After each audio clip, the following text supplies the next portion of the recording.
Hi, I'm Raya. This is going to be a general reading for Gemini.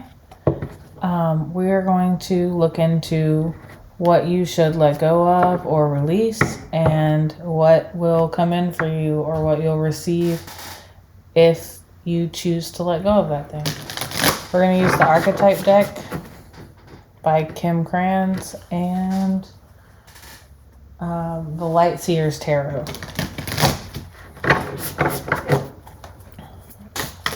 What should Gemini release?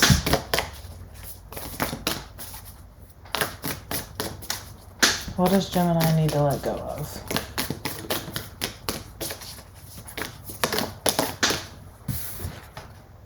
The Father. And it's too many. What will Gemini receive if they let go of this? Oh man. A lot to say, huh? Can I please have one or two cards?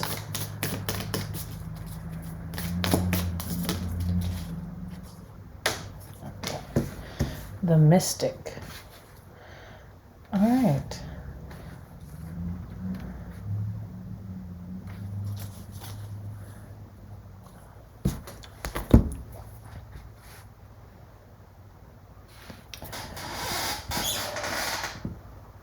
My chair is really squeaky. I'm sorry if you hear that. So for what you should release, the Father. I have the book here. I'm going to glance over it for both of these cards. What I'm getting here is,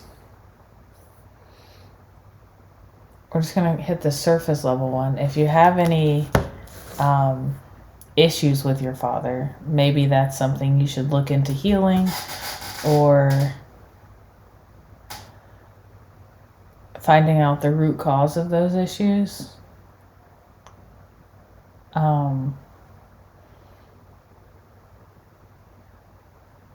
seeing, or you may know what the cause is, and trying to figure out how you can move forward despite those or because of those.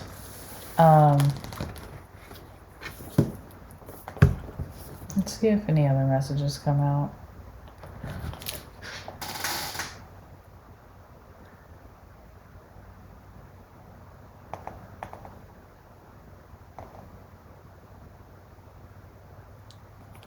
This could also speak of releasing any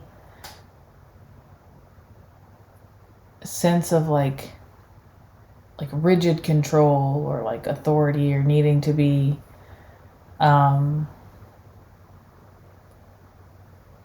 in charge of other people, especially if that comes out in a controlling way. And what you'll receive is the Mystic if you let go. I'm really getting more than like issues with the Father, which that might be applicable for some of you because this is a general reading.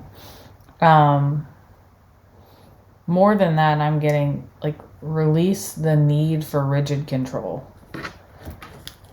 And what you'll receive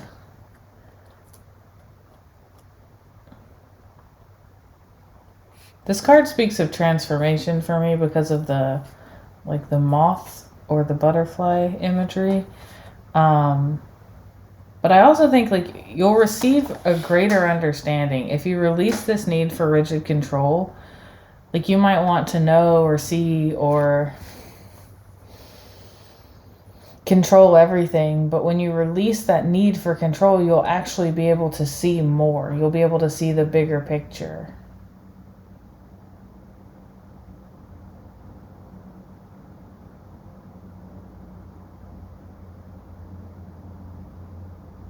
You'll be able to see,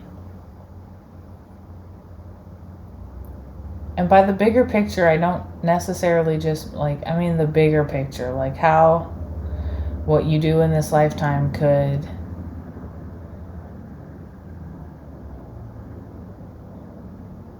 how it could affect others long after you're gone.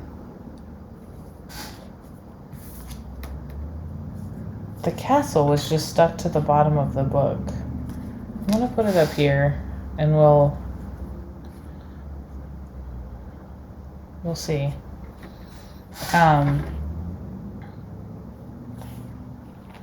Let me actually read.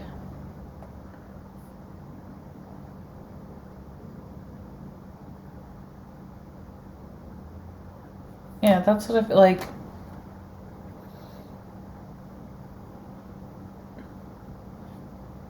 You'll be able to see how what you can offer and how what you do here can positively affect others, how you can change the world, even if it's just in the smallest of ways, because it's bigger than you. It's bigger than your lifetime even. I'm gonna look into the castle as well. I flipped right to it as well. There's definitely a message here.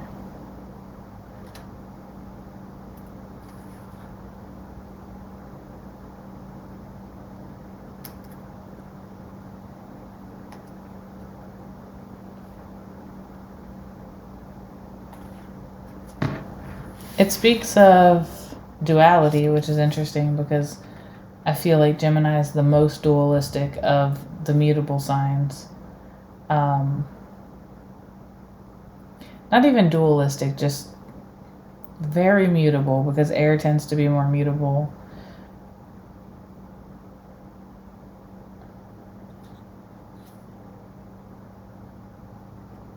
I feel like this is where your power lies. Like, more of your power lies in... You think your power is here because you feel like you're in control of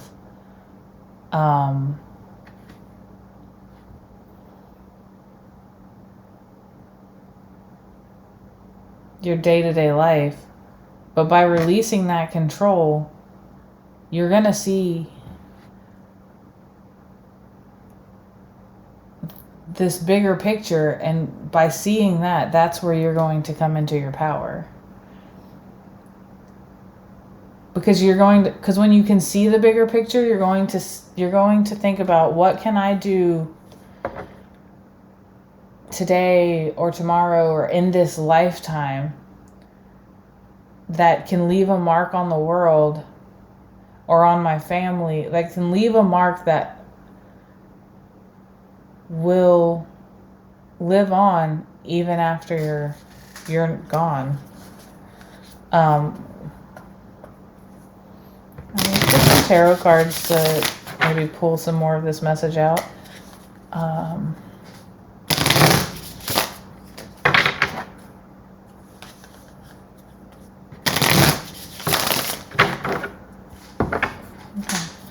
What does Gemini need to release?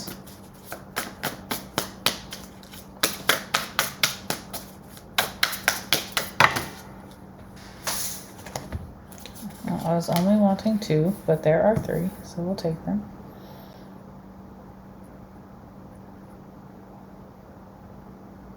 We have the Ace of Swords, the 8 of Pentacles, and the High Priestess, which was on the bottom of the deck when I started shuffling, interestingly enough. And what will Gemini receive if they choose to release this?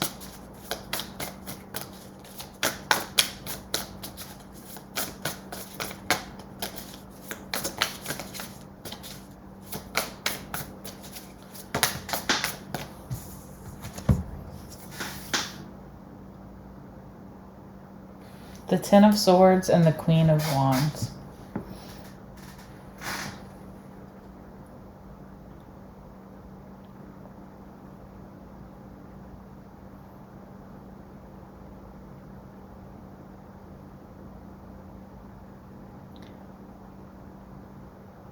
So, this speaks of control still, but I feel like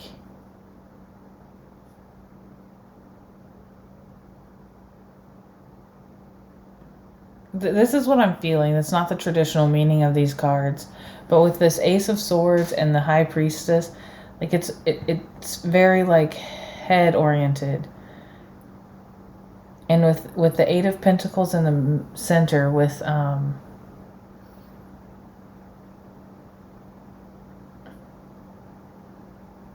it feels like you're taking less action to control people. And maybe this isn't you. I'm just going to speak the message as it is. I'm not going to try to sugarcoat it. It feels like you're anxious about it. So like, because you can't control everyone, which you may realize and have come to terms with, you get in your head about it. So you get anxious about, well, what if they do this? What if they do that? What if they do this? And it begins to bog you down. It begins to feel like you're working so much, but you're not actually working towards anything you want to work towards. It's just your anxiety. And Geminis can be a more anxious sign. Very cerebral, very... It's easy to jump into that like anxiety, overthinking, over-logicking everything. And you want to expect the worst so you're not surprised. But by doing so, you're always living in the worst. And it's eating up a lot of the time and energy you could be putting towards meaningful work. Things that you want to work on.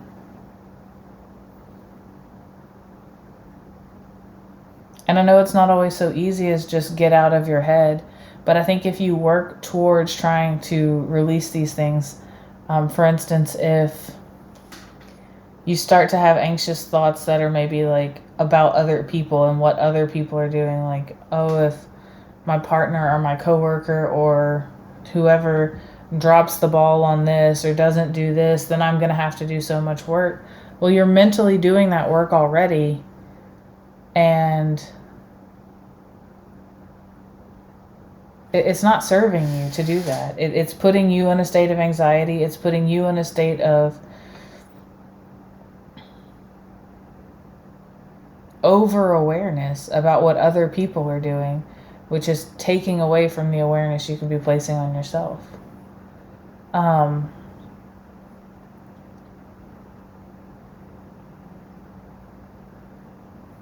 There is a saying I heard in a movie once, and it said, the quote was, I believe I'm paraphrasing, I never worry, because if you worry, you suffer twice.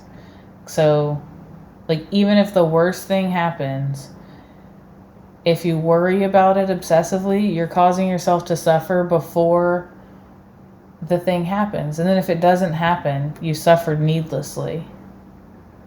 And then if it does happen, you have to relive all that anxiety. It's not worrying about it's not going to make it hurt less. Worrying about it's not going to make it affect you less when and if, emphasis on if, it does happen.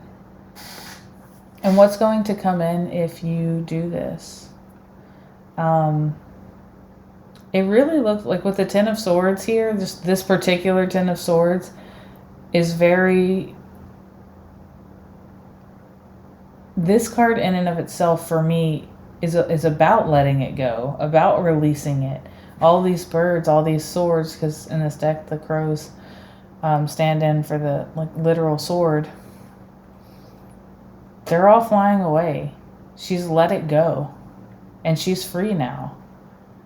She might not feel it yet, but like with the light illuminating her, like part of her, I'll hold it closer so you can see. Like she's free. She's on her way to freedom. And it's because she's let go of all of these hurts.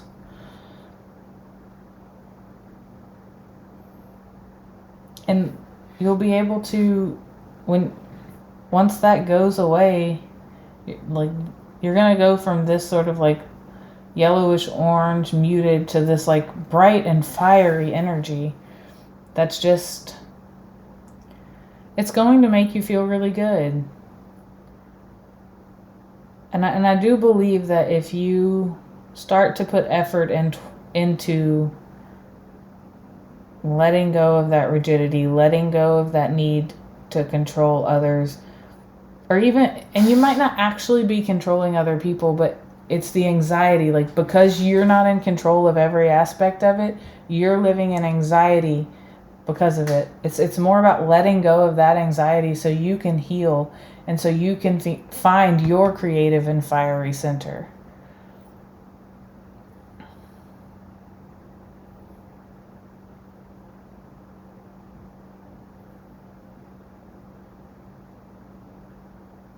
I'm going to pull out a couple more cards to go under here, and then I'm going to wrap it up.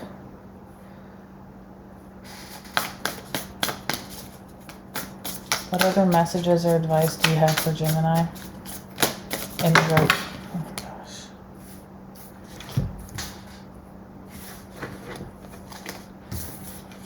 I got the Six of Pentacles. For what you should release. What other messages or advice do you have for Gemini? The Moon.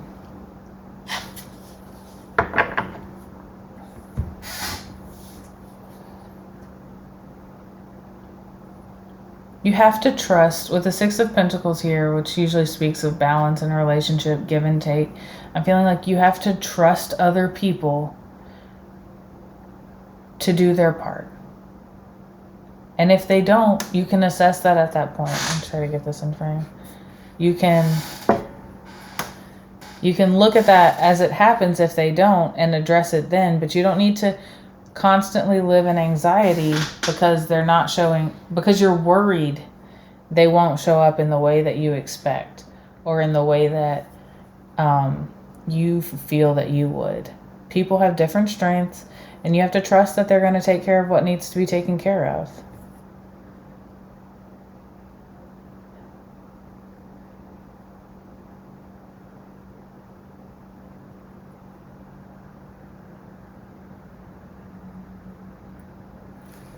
I'm going to go back to this because I tend to be a more intuitive reader, but there's nothing in here that speaks of anxiety. But I think part of the reason I got that message is because this is a very like logical, like clarity coming in. And this is like, this card speaks of listening to your intuition. And I think sometimes you get you might get caught up or confused in the like, is this my intuition or am I overthinking? Is this my intuition or am I overthinking? And I think you're being asked to, and just that sort of like back and forth, it's a lot of work. It can be exhausting. And Geminis kind of want to know everything. But in their pursuit for knowledge, they can become overbearing and not even overbearing for other people, but overbearing for yourself. I say this all as a Gemini.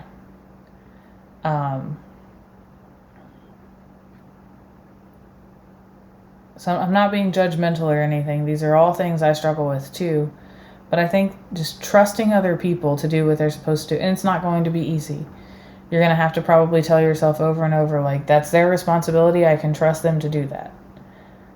And then let yourself know, like, thank you for being, like, I like to thank my anxiety because it is serving a purpose. Thank you for warning me that this might be a thing. I'll handle it. I'll be able to handle it. I can release you now. But yeah, try to trust other people. And as far as like the advice or other messages that came in for what you'll receive, like, you might not see it right away. You might be in the dark about it. It might not make sense. And that is a hard pill for Gemini to swallow, but you have to accept that, like, this just might not make sense, but trust that it will make sense at some point. Stick with doing, like, to sum it up, the biggest and like most important piece of advice I can give you from this reading is think about how you can make the world, not make the world what you want it to be, In what ways can you contribute to the world that you want it to be? And start slowly taking small actions to make that, whether that's volunteering for like community service, or, you know, teaching kids to read, or sharing information you have about something that changed your life. Like, do those things and trust that you're contributing in the way that you need to contribute. One person can't change the world, but you can do your part to make it a world that you want it to be. Okay, Gemini, that's what I have for you today. I hope this reading helped, and I hope that it finds you well. Thank you.